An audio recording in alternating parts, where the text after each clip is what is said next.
Okay, I'm getting ready to fit the primary chain. But before we fit the primary chain, I just wanted to go through this with you. The chain wheel with the shock absorber, cush drive inside it, goes on the clutch main shaft, which floats. So when we put the chain wheel on, which hopefully it will go on, thank you, the thing that you need to be aware of is that because the chain wheel is bolted tight to the clutch but not to the housing, then the chain wheel floats. And this has two main sort of ramifications as far as we're concerned. Number one, because it floats, there's this plain bearing surface that the thrust bearing goes on, and on the other side is the outer casing and the thrust. When we put this on, this is the outer primary chain case. I'm just trying to get it in camera, I can't see what I'm doing. Okay, and the bearing, the other side of this thrust bearing runs on that face on the outer chain case. So because this floats, when you pull the clutch in on the pull rod, it pulls this whole thing outwards. And that means that if you have your clutch over adjusted so that it's already tight, you are pulling this bearing tight and putting stress on it. So those two bearing faces will wear quite quickly. Luckily, there are now replacements. You didn't used to be able to get this, but you can now buy a bearing facing repair kit, and you can get that from Clive Scarf Systems in the UK. Clive Scarf also does really good lots of stainless steel bits. So Clive Scarf Systems, you can look them up on the internet. But if you over adjust your clutch, then you're pulling this out, number one. Be aware of that, and you're wearing that bearing and you're wearing the faces in particular. And that means having to replace this whole clutch spider center and so on. The second ramification is how to align the primary chain, because of course this is moving. Well, what you need to do is to put the outer case on, and then you can work out the gap between this face and various measurements you can do, and then you can work out the exact position that you want the chain to run in, and then you can put spacers behind the engine sprocket and move the engine sprocket out, and so that will align the primary chain perfectly.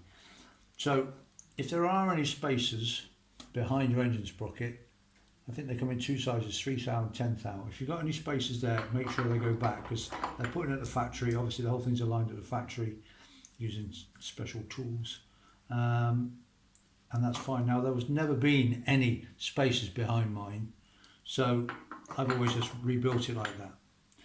And to be honest, I've never gone through, there's quite an elaborate system you need to go through to align the chain, because of course the only way of aligning it is to put the outer chain case on. Then how do you measure the end float, because you've put the outer chain case on, you can't get to it. So you have to really do it on the bench with the inner chain case off and taking measurements and so on. And to be honest, I've never bothered to do that, but just be aware of why aligning the primary chain is an issue on a triple, because of that float, and also that if you over adjust your clutch, you're going to be wearing that bearing and the associated faces that go with it. Right, so having gone through that, I'm now ready to fit the primary chain. I've put oil on this needle roller bearing, and I've already checked the bearing. I'm still going to have the casing off, that's fine. And I've also put oil on the nose, because there's the oil seal behind there, and again you want that lubricated.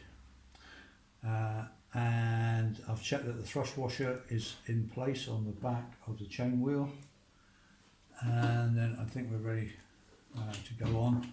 I haven't got any spacers on the engine sprocket block. If I did, I'd make sure they were on. Come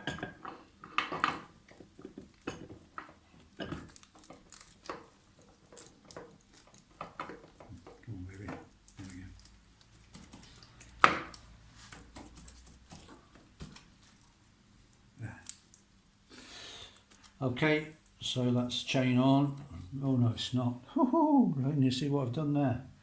Look at that in my rush. I've completely missed the chain off the chain wheel. You probably could see that when I was putting it on, I bet you could. And I didn't notice. So I've got to take it all off again. It's probably jammed on now.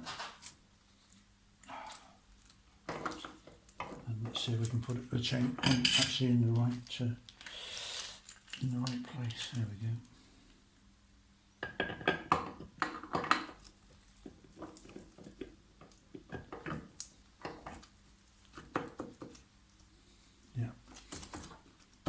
Okay, jolly good. So what we need to do now is we're going to put the engine sprocket nut on with its lock washer and some thread lock, and we're going to put on the clutch main shaft, or shock absorber nut rather, shock absorber nut with its spacer, and a lot of thread lock, because there's no lock nut or locking washer that can go on that nut. And obviously we're going to use our locking tool in order to enable us to tighten those nuts up. Right, we're going to start by doing up the engine sprocket nut. And so I've got some, I've put the locking tab in place, got some Loctite, and then we're going to torque it up to 60 foot-pounds. Got the locking tool in position, which hopefully will mean that it shouldn't be a problem torquing this up.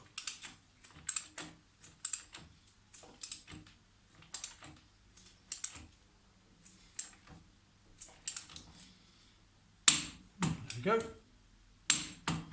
and a bit later on I will put over the lock tab.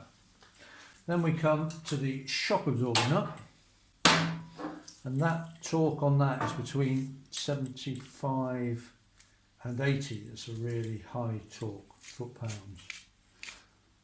So I should do it to between 75 and 80. Got the long 15th, 16th socket, so it fits it over the pull rod. And we've got the spacer that goes underneath the nut. Just be aware that there's a slight bevel on one side, and that bevel goes inwards, which fits the contour of the spider inside. So flat side outwards.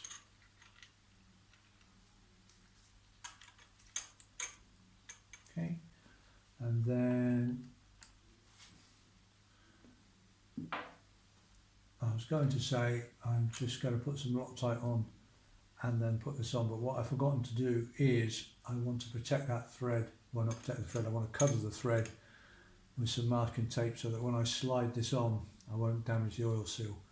There's less chance of that happening this way because the oil seal is facing like the right way, so it should go in, but just on the safe side I'm going to put some tape over this thread to protect the nut as it goes on.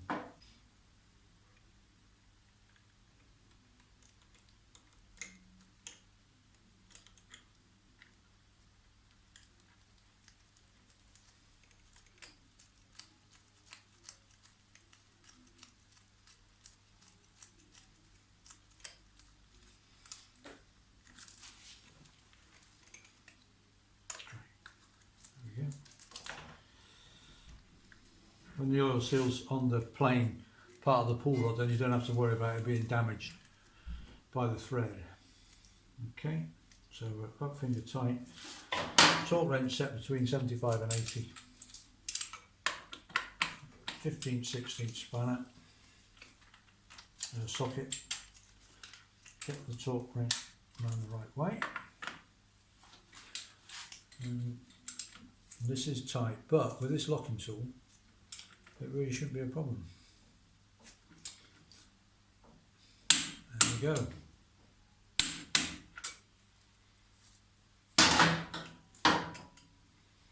Sorted. Locking tool out.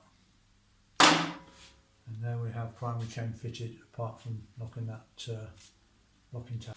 Right, one last little job, and that is to put that thrust bearing in place. So I'm just going to make sure there's good oil on the bearing surface, and pop that on.